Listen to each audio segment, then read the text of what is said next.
사랑하는 여러분, 믿음은 자기의 생각과 상식을 모두 포기하고 말씀에 철저히 의지하는 것입니다. 신앙은 어느 때와 마찬가지로 오르락하며 내리락하면 올라갈 수도 있고 내려갈 수도 있습니다. 믿음도 마찬가지입니다. 순수하게 하나님의 말씀을 그대로 믿는 복이 있으시기를 주의 이름으로 축원을 드립니다. 사랑하는 여러분, 지금 내 삶의 현장에서 내 믿음을 흔드는 어려운 일들이 혹시 있으십니까? 절망 가운데 그 주님의 말씀으로 인해 그 어려운 시험을, 어려운 고난을 승리한 경험이 있으신지요? 체험이 있으신지요? 무엇으로? 믿음으로. 믿음으로. 자, 오늘 본문은 예수님께서 죽은 나사로의 누이들과 만나서 대화를 하는 장면입니다. 궁금한 것을 예수님께 묻고 예수님이 대답을 해주고, 그 과정 속에 마르다의 믿음이 혼돈된 상태에서, 불완전한 믿음에서, 신앙 고백적 믿음에서 완전한 믿음, 부활의 믿음, 능력의 믿음으로 상승하는, 올라가는 그런 모습을 우리가 볼 수 있다라는. 사랑하는 여러분, 나사로는 언제 죽었습니까? 그 누이 마르다와 마리아가 예수님께 사람을 보낸 직후에 죽은 것 같습니다. 어떻게 해서든지 살려보려고 애를 다 썼습니다.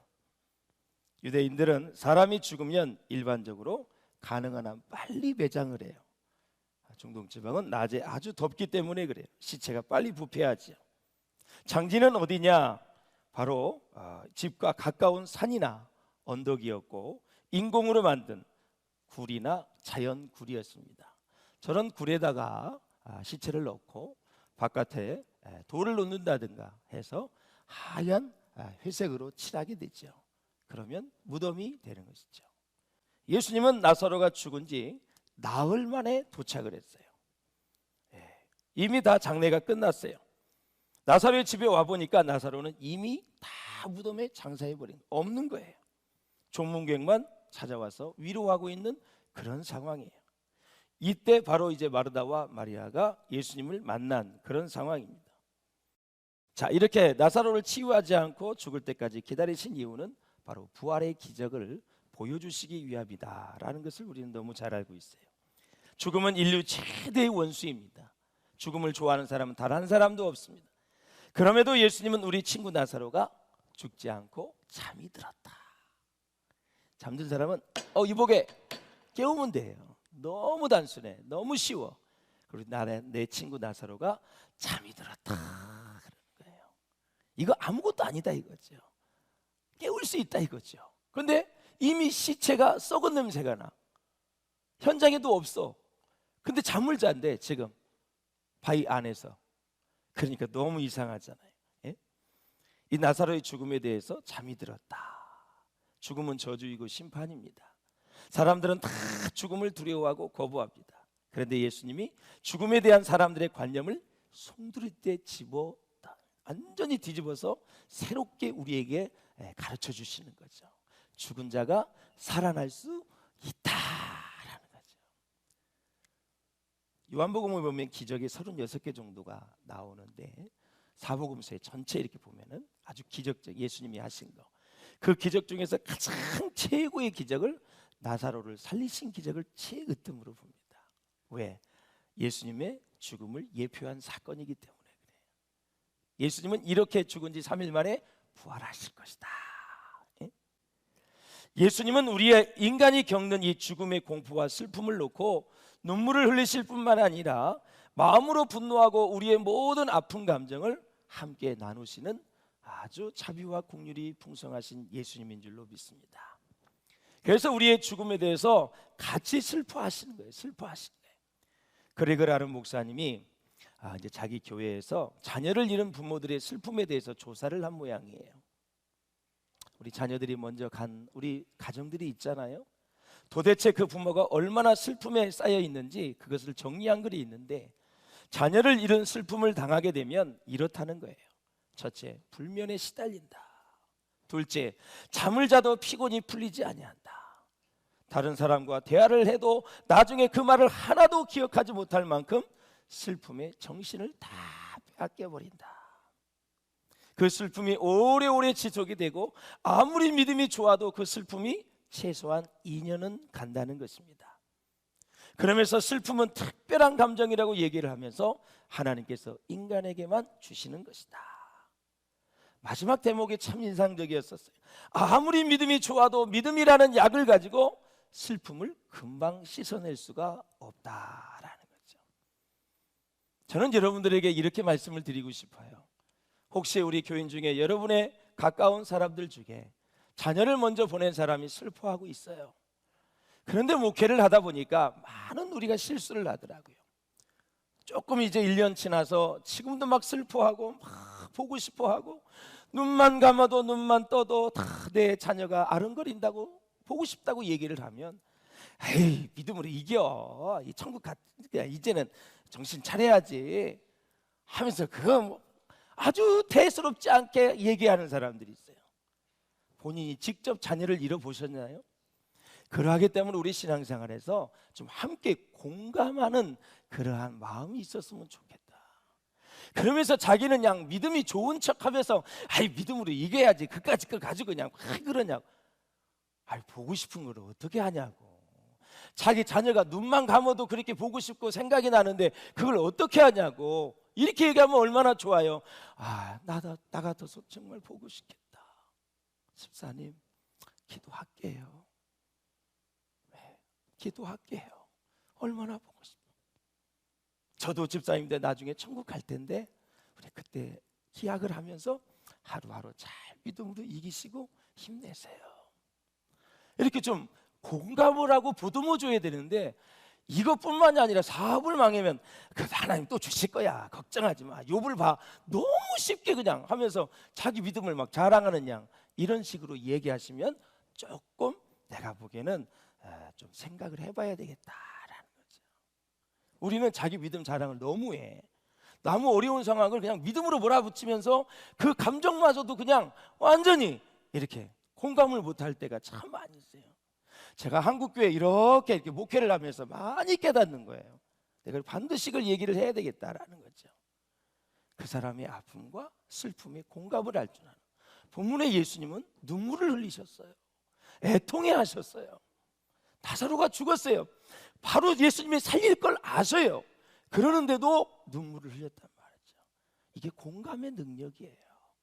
얼굴이 좀 어두우면 우거지상 그만 좀 해 그러지 말고 무슨 힘든 일이 있어? 이렇게 물어봐야지.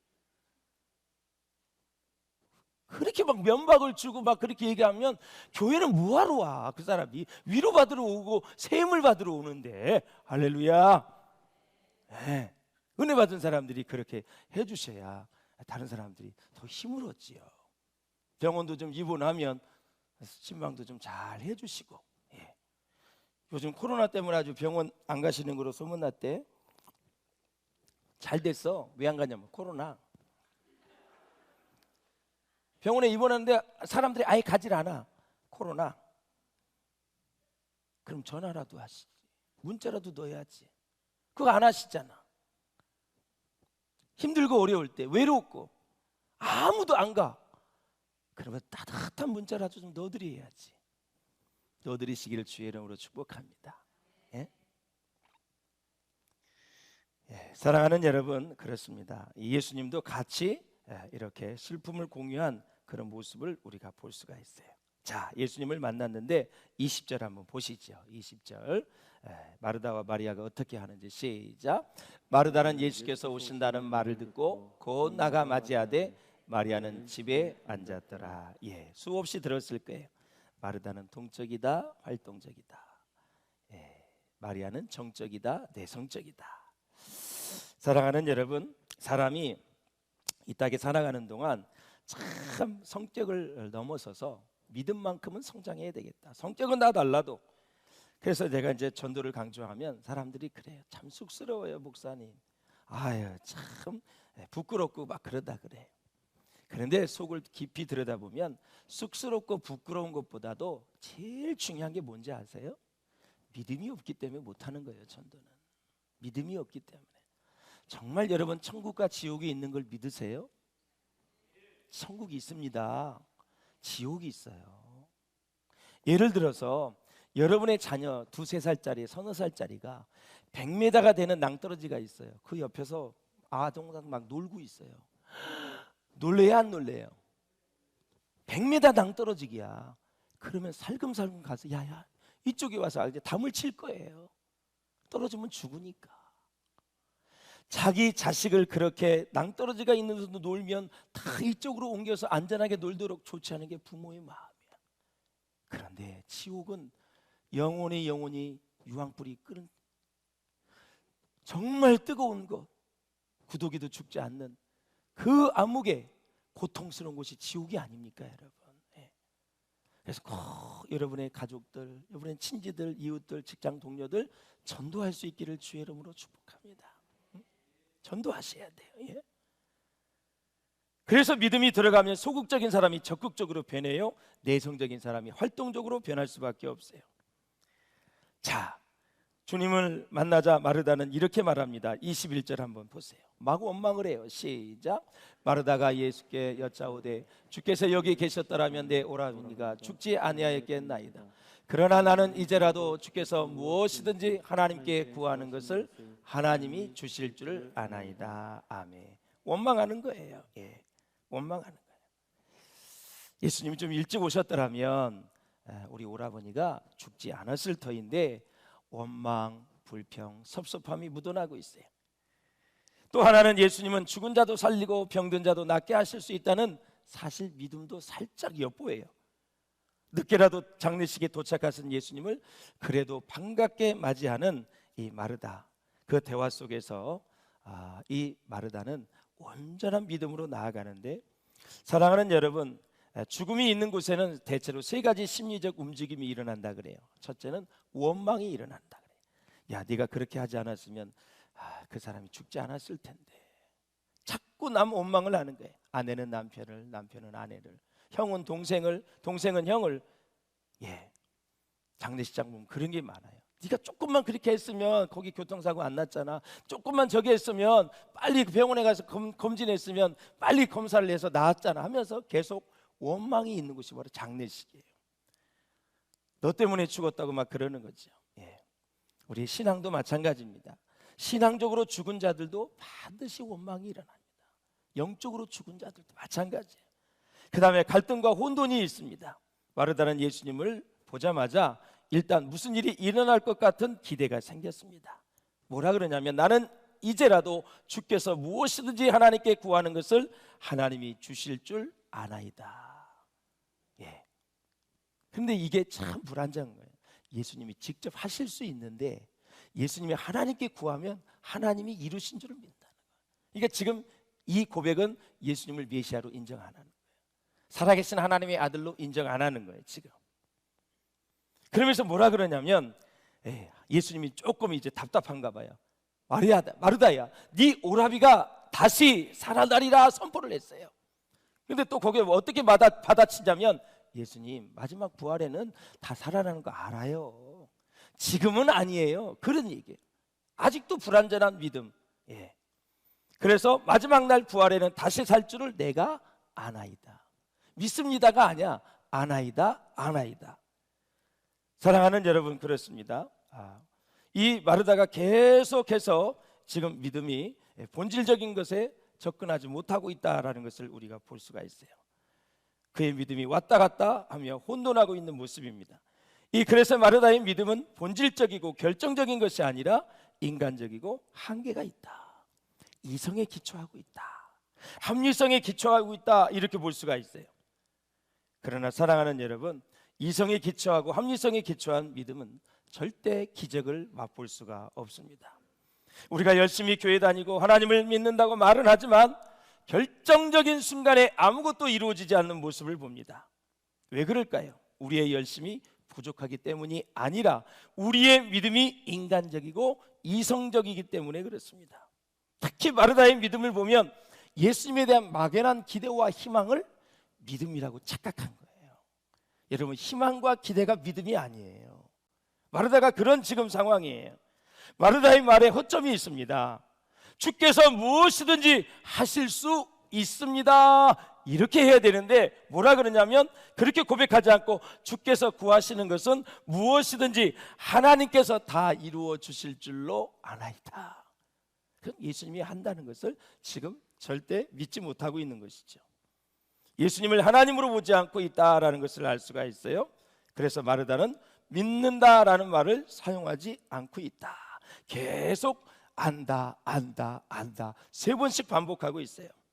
믿는 것과 아는 것은 큰 차이가 있습니다. 안다는 것은 지식과 정보를 토대로 하고 있는 거예요. 여러분, 예수가 죽은 걸 누가 몰라요? 3일 만에 부활한 걸 누가 몰라요? 다 알아요. 근데 그 죽으심과 부활의 능력을 경험하고 사시나요? 그 능력이 여러분의 삶을 지배하고 있나요? 아는 것과 믿은 것은 엄청난 차이가 있는 거예요. 그래서 마르다의 믿음의 기초는 바로 이성이고 합리성, 정보, 지식, 이런 게 기초란 말이죠. 이런 기초에 의한 믿음은 시작은 좋지만 결과는 아무것도 없어요. 빈털털이에요. 기적이 일어나지 않습니다. 마르다는 언제나 기대와 희망을 가지고 있지만 결정적인 능력이 없는 믿음이에요. 그래서 우리 예수님이 확실하게 마르다의 믿음에 세기를 꽂습니다. 23절에 보면 뭐라 그랬어요? 23절 시작. 내 오라비가 다시 살아나리라. 아멘. 이게 부활의 믿음이에요. 예수님이 인간의 몸을 입고 이 세상에 왜 오셨습니까? 바로 사망의 권세를 잡은 마귀를 정복하고 그 죽음의 쇠사슬에 묶여서 일생 동안 종노릇 하는 저와 여러분을 다시 놓아주시고 자유케 하시기 위해서 이 땅에 오신 줄로 믿습니다. 할렐루야. 사랑하는 여러분, 예수님을 의지하고 믿는 자에게는 죽음이 더 이상 죽음이 아닌 것입니다. 이것을 입증하기 위해서 예수님은 죽은 나사로를 다시 살려주셨습니다. 그러므로 사랑하는 여러분, 이 부활 사건을 통해서 다시 한번 이 유대인들이 얼마나 긴장을 했냐면 나사로를 살린 즉시 그 이후에 사내들인 공회의가 소집이 됐어요.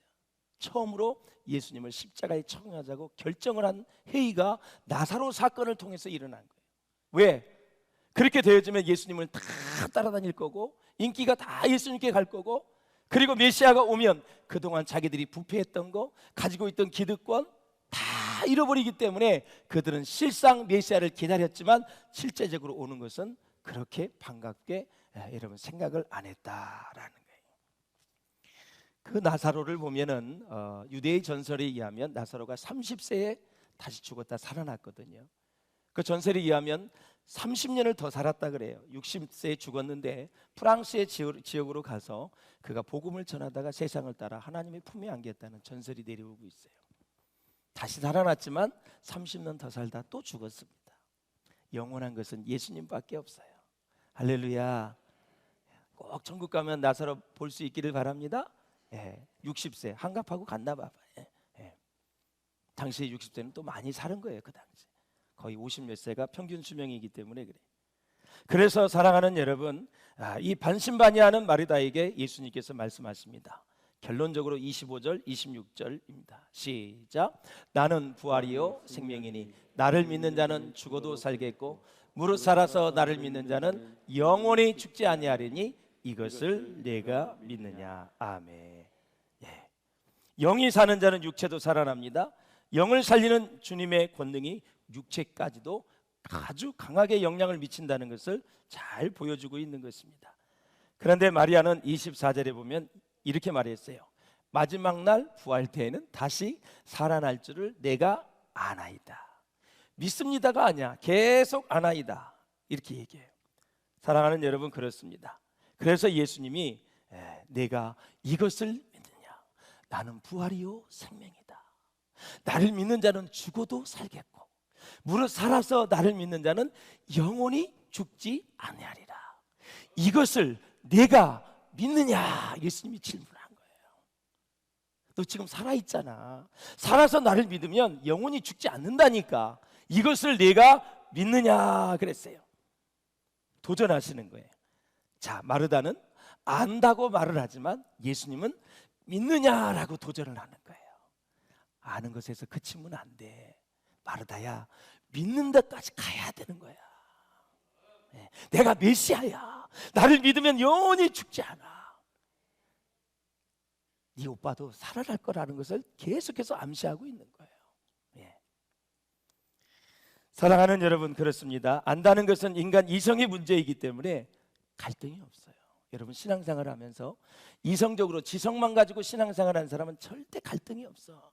그냥 세상 지식 알듯이 알고 있어. 그러나 믿음이 뭔지 아세요? 믿음은 자신의 믿음을 가지려면 인간의 결단과 의지의 문제이기 때문에 갈등이 많은 거예요. 나는 신앙생활 하는데 절대적인 믿음으로 다 믿는다, 이 사람도 갈등이 없는 거고, 이성으로 신앙생활하는 사람은 다 이성으로 알기 때문에 갈등이 없는 거예요. 그래서 믿음의 과정은 계속해서 스텝 바이 스텝으로 발전해가고 성장해가고 커져가고 깊어가지고 높아지는 거예요. 그래서 예수님의 장성한 분량에까지 우리가 자라가기를 원하는 것이 하나님의 마음 아닙니까, 여러분? 그래서 이 마르다가 이제 예수님의 도전에 마르다는 자신의 믿음을 바꾸기 시작합니다. 부활의 능력에 그 믿음으로 바뀌게 됐죠. 그 고백을 보고 오늘 마치겠습니다. 27절 시작. 이르되 주여 그러하이다. 주는 그리스도시요 세상에 오시는 하나님의 아들이신 줄 내가 믿나이다. 예수님이 이 고백을 받기를 원해서 계속해서 참으시면서 질문하고 또 대답하고 질문하고 대답을 한 거예요. 이건 누구의 고백과 똑같아요? 베드로의 고백과 똑같지요. 주는 그리스도시요 살아계신 하나님의 아들이십니다. 그래서 이 나사로의 기적을 보여준 것도 오늘 본문에 보면 유대인들로 하여금, 거기에 나온 많은 사람들로 하여금 예수가 하나님의 아들이심을 믿게 하기 위해서 이 나사로의 기적을 보여주셨다라는 거죠. 참으로 그래서 내가 믿어지는 거, 예수님을 믿음으로 메시아로 받아들이고 하나님의 아들로 받아들이는 믿음은 최고의 믿음이다라는 거예요. 최고의 믿음. 폴 투리니에가 쓴 책이 있는데, 듣는 기라는 책이 있어요. 이 사람은 스위스의 의사고 정신의학자고 또한 유명한 저술가인데, 폴 투리니에, 이 사람이 듣는 기라는 신앙 간증집이 있어요. 거기에 보면 이런 내용이 있어요. 그와 그의 아내는 금실 좋은 남편과 아내로 소문이 났어요. 그래서 이 사람은 휴가를 이제 맞이해서 저 멀리 그리스까지 휴가를 갔어요. 그런데 아내가 갑자기 심장마비를 일으켜서 그 휴가 현장에서 세상을 떠나버리고 말았어요. 죽기 직전에 아내는 평화스러운 미소를 지으며 남편을 물끄러미 사랑스러운 눈으로 쳐다보고 있었어요. 숨을 거두기 직전에 그녀는 남편에게 이렇게 말합니다. 여보, 오늘 천국에 도착하면 먼저 가 계신 시부모님을 만나 정말 저는 즐거울 것 같아요. 그 말에 남편은 이 투리니에 박사가 굉장한 감동을 받았습니다. 그렇게 책을 많이 쓰고 믿음이 있는 것 같은데 죽음의 현장에서 직접 자기 아내가 죽으면서 하는 말을 듣고 그는 그렇게 큰 도전을 받았다라는 거예요. 그는 아내가 죽음을 마치 기차를 타고 제네바에 다시 돌아오는 것처럼, 사랑하는 가족을 죄해하는 것처럼 태연하게 그리고 아주 기쁘게 받아들이는 것을 보고 부활이요 생명이신 예수님을 새롭게 체험할 수 있었다라고 그렇게 고백을 합니다. 자, 아내를 떠나보낸 이후에 그의 믿음은 점점 더 강해졌습니다. 부활이요 생명이신 주님에 대한 믿음이 강해질수록 그는 근심과 걱정으로부터 해방되는 놀라운 자유를 체험할 수 있었다라고 고백을 합니다. 그러면서 그는 이 책의 대목에 이렇게 말합니다. 나는 아내와 육체적으로만 결혼한 부부였던 것이 아니라 아내의 소망과 믿음 속에 한 몸이 되어 있었던 것을 알게 되었다라는 것입니다. 사랑하는 여러분, 이제 말씀을 맺겠습니다. 믿음의 내용이 뭐예요? 예수가 그리스도 메시아다. 예수가 하나님의 아들 하나님이시다라는 거예요. 혹시 사랑하는 여러분, 교회에 나와서 예배는 드리지만 전혀 마음이 열리지 않아 딴 생각만 하다가 돌아가는 적은 없으셨는지요? 사랑하는 자를 먼저 보내고 아직도 슬픔에 짓눌려 고통하는 분이 계시는지요? 언제 죽을지 몰라 죽음의 공포에 떨고 있는 분은 없는지요? 혹시 죽음의 노예가 되신 분은 없는지 저는 묻고 싶은 것입니다. 혹시 나는 이런 병에 걸리지는 않을까 하며 항상 불안에 떨고 있는 사람, 염려와 걱정, 근심의 노예가 된 사람은 없는지 묻고 싶습니다. 예수님을 소개합니다. 그분은 메시아 그리스도입니다. 하나님의 아들이십니다. 그분을 믿으면 구원을 받습니다. 영생을 받습니다. 천국의 소망을 가지고 살 수 있고 우리는 저 영원한 나라에서 영생 복락을 누리실 것입니다. 그 희망과 믿음을 가지고 한 주간도 승리하시고 아니 영원히 그분 안에서 복된 인생을 사실 수 있기를 주의 이름으로 축원합니다.